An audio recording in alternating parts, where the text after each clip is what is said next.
All right, so in this series of videos, we're going to talk about chapter 6.1 and 6.2, which covers exponential functions and their graphs.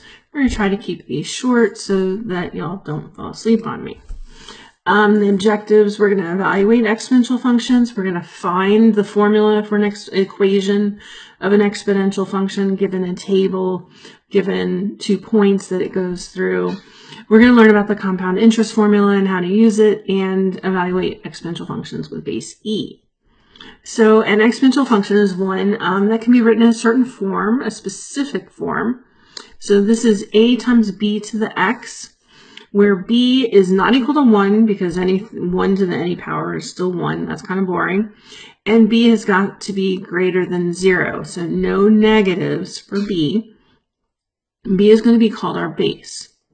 So you might remember that a linear function is one that changes, increases or decreases by the same amount over equal increments, right? So over 2, up 4, over 2, up 4, that sort of thing. Linear functions change by the same amount over equal increments, i.e. that was our slope, right? So with exponential functions, we're not increasing by a set amount, we're increasing by a set percentage. It's increasing by the same percentage over equal increments. So like if we look here, we've got our x's increasing by 1s each time. And we can say, okay, how much is it increasing percent-wise? Which another way to say that is to look at a ratio. So we can say, like this one, we can say, okay, 8 over 4, that is 2. 4 over 2, that's also 2. 2 over 1, also 2. 1 over a half, that's also 2. You get the idea, right? So in this case, this function is doubling, increasing by a factor of 2 every time we increase x by 1. And in fact, that is the equation, or is the formula, y equals 2 to the x. And we can see the graph here, right? 0, 1, 1, 2, 2, 4, 3, 8, and so on. So we can we'll look at 2 graphs here. We've got, we've got y equals 3 to the x. So we could look at that one. We could say, okay, 3 to the, I'm going to start with 0 because that's easiest, right? 3 to the 0, anything to the 0 power is 1. 3 to the 1 is 3. 3 squared is, 3 to the 2 is 9. 3 to the 3 is 27. 3 to the negative 1, remember, is going to be 1/3. 3 to the negative 2 is going to be 1 over 9. And 3 to the negative 3, 1 over 27. So we can kind of plot those points here. And of course, 27 is not on the graph here. And we can kind of go 1/3, and then it gets really, really small. So we can kind of say, here's, I can't, it's not going to go back up like that. But I can't do it. So y'all know it's going to be getting closer and closer to the x-axis, right? Because as we raise 3 to larger negative numbers, it's going to be 1 over larger and larger numbers. Now, if we go and do y equals 1/3 to the x, right? So 0, anything to the 0 power is 1.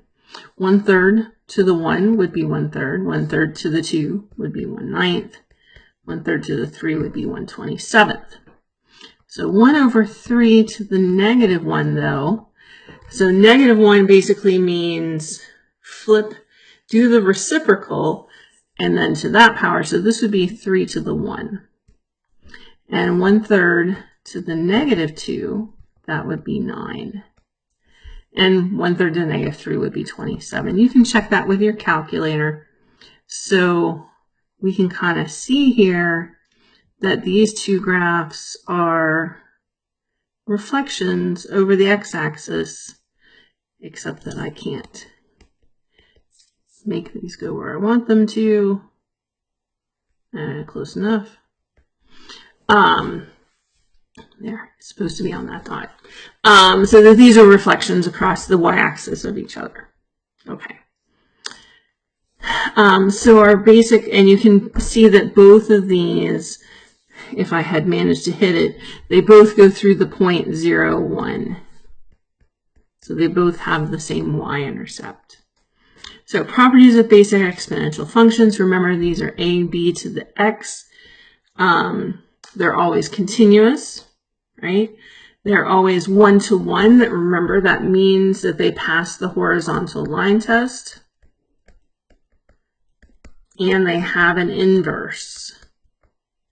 That will be important later. Our domain, we can plug in any value of x that we want to. You can see here it is all real numbers. But our range for just plain old a, b to the x, where a is positive, is going to be positive numbers, right? We have a horizontal asymptote here. That's the x-axis. We can see that.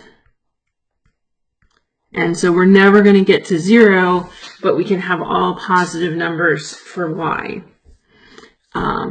Now, so this one, let's see, this is 2, 4. So this is 2 to the x, and this is 2 to the negative x for our graphs.